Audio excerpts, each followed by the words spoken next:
First ever factory outlet Mukunda jewellery KPHB Kothapet Khammam Somajiguda Hanamkonda. Sankatahara Chaturthi అంటున్నారు. మరి ఈ పవిత్రమైన రోజుని మనం ఎలా సద్వినియోగం చేసుకోవచ్చు? మనకు గమనించుకున్నట్లయితే శుక్లపక్షంలో వచ్చేటువంటిది వరద చతుర్థి, కృష్ణపక్షంలో వచ్చేటువంటిది సంకష్టహర చతుర్థి. కాబట్టి ఈ శుక్లపక్షంలో వచ్చేటువంటి చవితి రోజున వినాయక చవితిగా, వరసిద్ధి వినాయక చవితిగా మనం ఆచరిస్తూ వస్తున్నాం.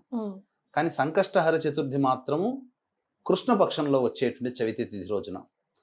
ఈ యొక్క సంకష్టహర చతుర్థి అనేటువంటిది వ్రతాన్ని ఆచరించడం వల్ల మనుషులు ప్రతి ప్రయత్నంలో ఉంటారు కదమ్మా. ప్రధానమైనటువంటి కోరిక ఒకటి ఉంటుంది, అది ఎంతటికీ నెరవేరదు. అటువంటి కోరికను కూడా ఈ సంకష్టహర చతుర్థి వ్రతాన్ని నియమం ప్రకారం ఆచరించినటువంటి వ్యక్తికి ఖచ్చితంగా ఆ యొక్క దేవతానుగ్రహం, గణపతి యొక్క అనుగ్రహంతో ఆ యొక్క విఘ్నాలన్నీ తొలగిపోతాయి. కాబట్టి ఇది ఈ యొక్క సంకష్టహర చతుర్థిని 3 నెలలు కానీ, 5 నెలలు కానీ, 7 నెలలు కానీ, 9 కానీ, 11 నెలలు కానీ ఆచరించాలి. ఎవరి యొక్క ఓపికను బట్టి ఆ విధంగా. అయితే దీన్ని ఏ విధంగా ఆచరించాలి అని అంటే, ఉదయాన్నే సంకష్టహర చతుర్థి అనేటువంటిది ఉదయాన్నే సూర్యోదయం కంటే ముందే నిద్రలేచి కాలకృత్యాదులు తీర్చుకొని ఆ రోజున గణపతి విగ్రహాన్ని చక్కగా అభిషేకము జరిపించి, అదేవిధంగా గరికతో పూజ చేసి ధూపదీప నైవేద్యాలు ఇచ్చిన తర్వాత ఆ యొక్క విగ్రహానికి ఎదురుగా ఆకుపచ్చ రంగు కానీ, ఎరుపు రంగు కానీ, తెలుపు రంగు కానీ ఉన్నటువంటి జాకెట్ పీస్ పెట్టి ఆ యొక్క జాకెట్ పీస్కి అలంకరణ చేసిన తర్వాత 3 పిడికిళ్ళు ఎంత బియ్యం వస్తాయో ఆ 3 పిడికిళ్ళు ఆ యొక్క సంబంధించినటువంటి వస్త్రంలో వేసిన తర్వాత కొబ్బరి చిప్ప, ఖర్జూరము, ఒక్కలు, తగు దక్షిణ అవన్నీ అందులో పెట్టి మీ యొక్క కోరిక నెరవేరాలని చెప్పి ఆ స్వామిని మననం చేసుకుంటూ ఆ కోరిక నెరవేరాలని ముడుపు కట్టండి. ముడుపు కట్టిన తర్వాత ఆ యొక్క గణపతి దేవాలయానికి చేరుకొని ఆ యొక్క గణపతి యొక్క దేవాలయం చుట్టూ 3, 5, 7, 11 ఎన్ని నెలలు చేస్తారో అనుకుంటారో అన్ని ప్రదక్షిణలు చేయాలి. చేసి అక్కడ అర్చన జరిపించుకోవాలి.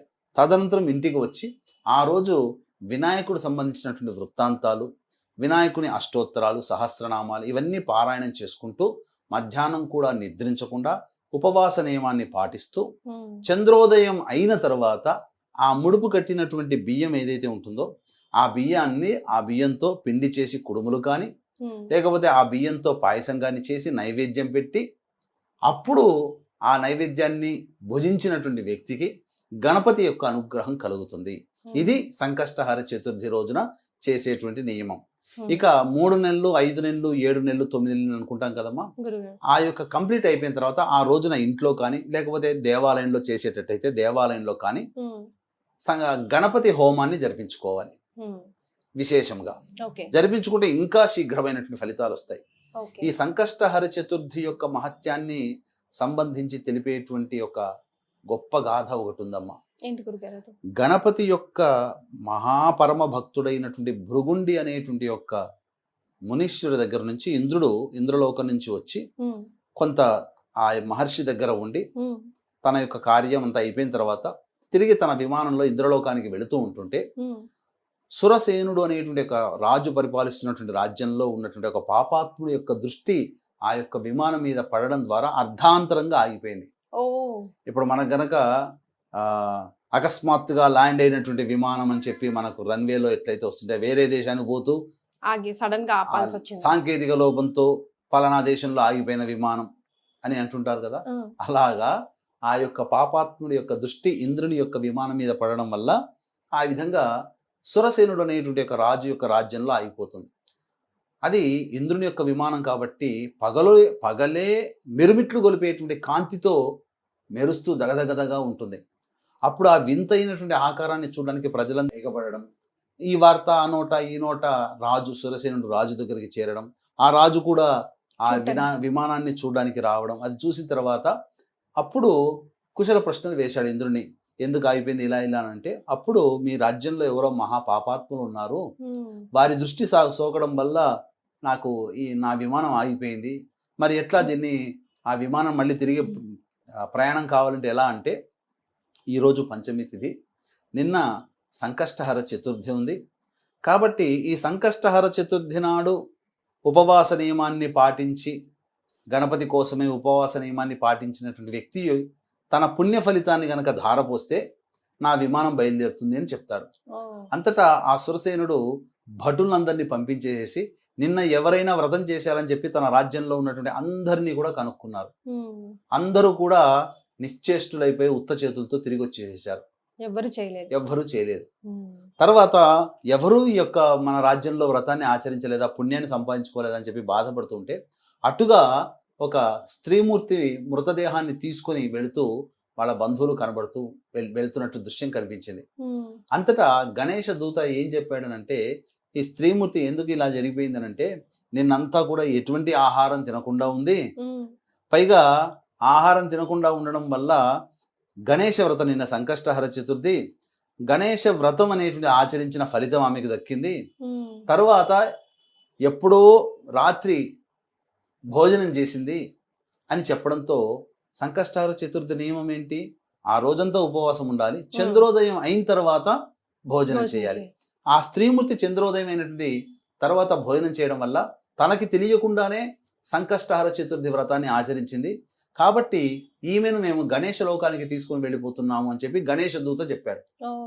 చెప్పిన తర్వాత అక్కడ ఉన్నటువంటి బంధువులందరూ కూడా అడిగారట, ఈవిడ చనిపోయినది కదా, ఆ నిన్నటి రోజు ఉన్నటువంటి పుణ్య ఫలితాన్ని ఏమైనా ఇంద్రునికి ధారపోస్తారా అని అంటే ఎవరు కూడా అంగీకారం చెప్పలేదు. గణేష దూతలు కూడా అంగీకారం చెప్పలేదు. ఆ పుణ్యం వల్లనే ఆమె గణేష లోకానికి వెళుతుంది కదా, మరి ఆ పుణ్యం ధారపోస్తే ఆమె శరీరం ఇక్కడికి, ఆమె ఆత్మ ఇక్కడే ఆగిపోతుంది, కుదరదు అని చెప్పి గణేషుని దూతలు కూడా చెప్పారు. అంతటా ఆమె శరీరాన్ని నుంచి వచ్చినటువంటి తాకినటువంటి గాలి ఆ విమానానికి తాకింది. ఆమె శరీరాన్ని తాకిన గాలి ఆ విమానాన్ని తాకడం వల్ల ఆ విమానంలో ఉన్నటువంటి సాంకేతిక లోపాలన్నీ తొలగిపోయి మళ్ళీ విమానం ఎగరడానికి సిద్ధంగా తయారైపోయింది. అంటే ఈ సంకష్టహర చతుర్థిని తెలిసి కానీ తెలియక కానీ ఆచరించినటువంటి వాళ్ళ యొక్క జీవితము ధన్యము అని చెప్పి మనకి యొక్క వ్రత కథ ద్వారా తెలుస్తుంది. కాబట్టి వీక్షించేటువంటి సుమన్ టీవీ ప్రేక్షకులు కూడా ఈ సంకష్టహర చతుర్థి రోజున మీరు వీలైతే ఈ యొక్క విధానాన్ని ఆచరించండి. దీన్ని 3 నెలలు, 5, 7, 9, 11 నెలలుగా చేయవచ్చు. అంతేకాకుండా ప్రత్యేకంగా ఈరోజు భరణీ మహాలయం అనేటువంటిది అయ్యింది. పితృపక్షాలలో భరణీ మహాలయం. భరణి నక్షత్రానికి అధిపతి ఎవరు? యముడు.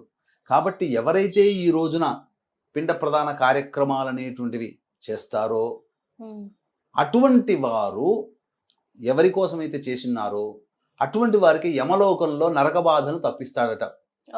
కాబట్టి వీక్షించేటువంటి సుమన్ టీవీ ప్రేక్షకులు కూడా ఈ సంకష్టహర చతుర్థి మరియు భరణీ మహాలయం అనేటువంటిది కూడా అయింది.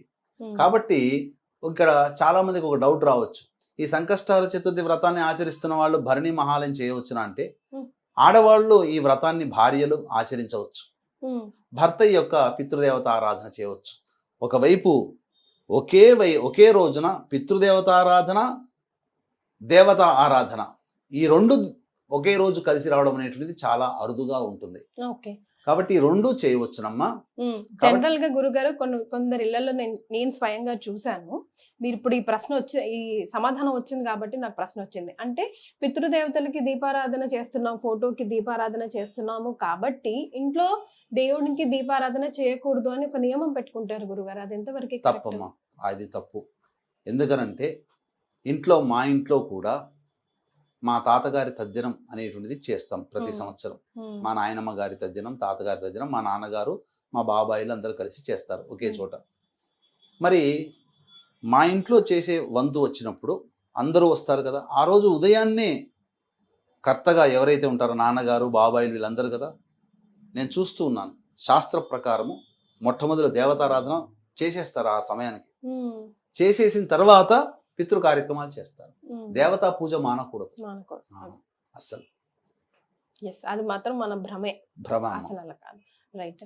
ఈ మన సంకటహర చతుర్థి గురించి ఎన్నో వీడియోస్ చేశాం గురుగారు, కానీ ఈ స్టోరీ చెప్పి ఇంత డిఫరెంట్ గా ఎవరు చెప్పలేదు. ఈ రోజుని అందరూ సద్వినియోగం చేసుకోవాలని మేము కూడా మనస్ఫూర్తిగా కోరుకుంటున్నాం. ధన్యవాదాలు గురుగారు. సర్వం శ్రీ ఉమామహేశ్వర పరబ్రహ్మార్పణమస్తు.